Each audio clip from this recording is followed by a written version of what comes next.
Okay, week 4. Once you finish up those assignments this weekend of all of your week 3 assignments, you are officially halfway through this course. So congratulations. Hopefully you found your groove and you are really getting into, a good schedule on when you're working, when you're reading, when you're building your sandbox content. Okay, so for week 4, we are going to dive deeper into accessibility.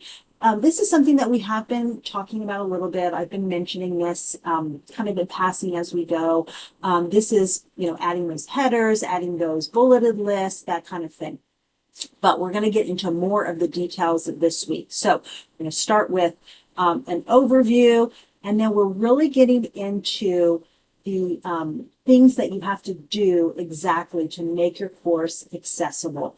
And I just want to say that as you are building your learning content, which we're going to start kind of thinking about that this week and then continuing it into next week, it is easier to create your materials and make them accessible from the beginning than it is to go back and fix changes and make updates of material that you've already been using. So just keep that in mind, that it's going to save you time if as you're creating these things you just make them accessible as you go. So what I've got here are a few pages that kind of give an overview, a context, and then some very specific tasks for you to do, some practice. Okay, so as you go into, the first one is headings, and again, you should be familiar with headings now. So we've got the information here, and then when you click on the tab, there is a practice page. So this is just for you to practice. You can copy and paste everything that's here, and then you're going to take it over to your sandbox and you're going to create a page, and then you're going to make the fixes to it. Okay. And then what we've got are all of these different areas of things that need to be addressed in terms of accessibility. So headings, lists, links, tables, etc. going through. And then when you get through this list, you're going to see a page here called answers, the practice answers. So when you go into the practice answers, you're going to see, oh, here is what your page should look like when you have done the headings correctly. Okay, so you can compare. You are not going to submit these. If you have a question about them and you want me to check, feel free. You can send me an inbox message, an email, or get a hold of me some other way, and I will check those for you if you want. But this is not required. This is just for your practice.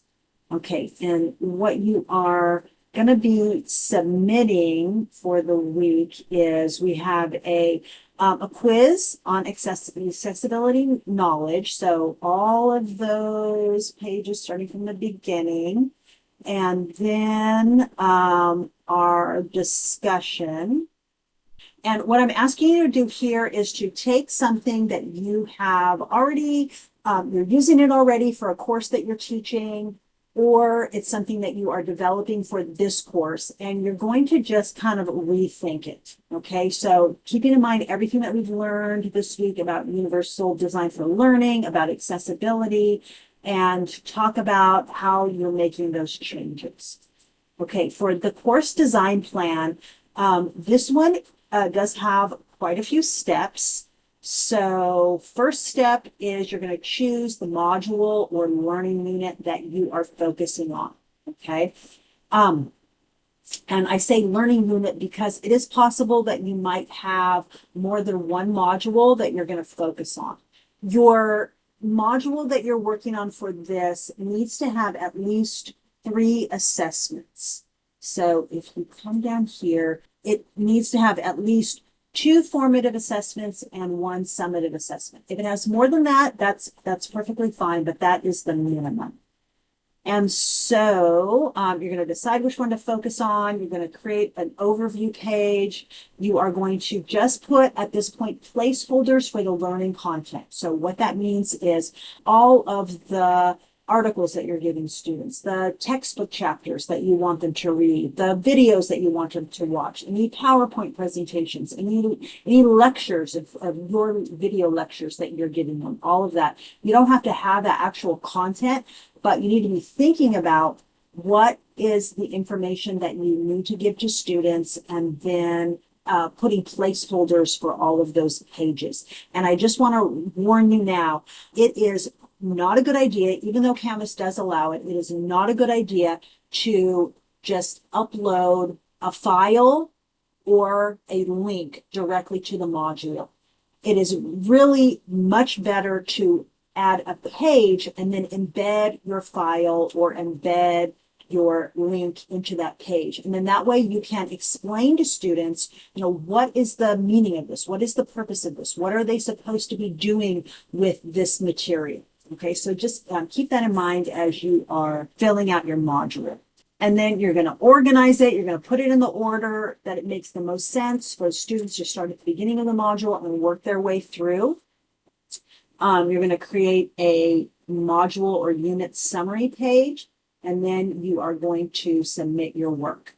Okay, so that's what we're going to be working on. And then for the weekly reflection, a couple things. So you're going to reflect on ways that you can make your content more accessible, more student friendly, all of those things, even, going back to what we looked at in the last few weeks. But I also want to point it out that this is a good space for you to ask me any questions, anything that you're concerned about, anything that you're not sure how to do. So this information is a bit technical, and it can be a little hard, especially if you're coming at this without any background in accessibility. So just don't hesitate to tell me what you're struggling with, what you have questions about, and then that way I can give you what you need. Okay. Let me know if you have any issues, any problems, and I will be talking to you in the discussion. Bye-bye.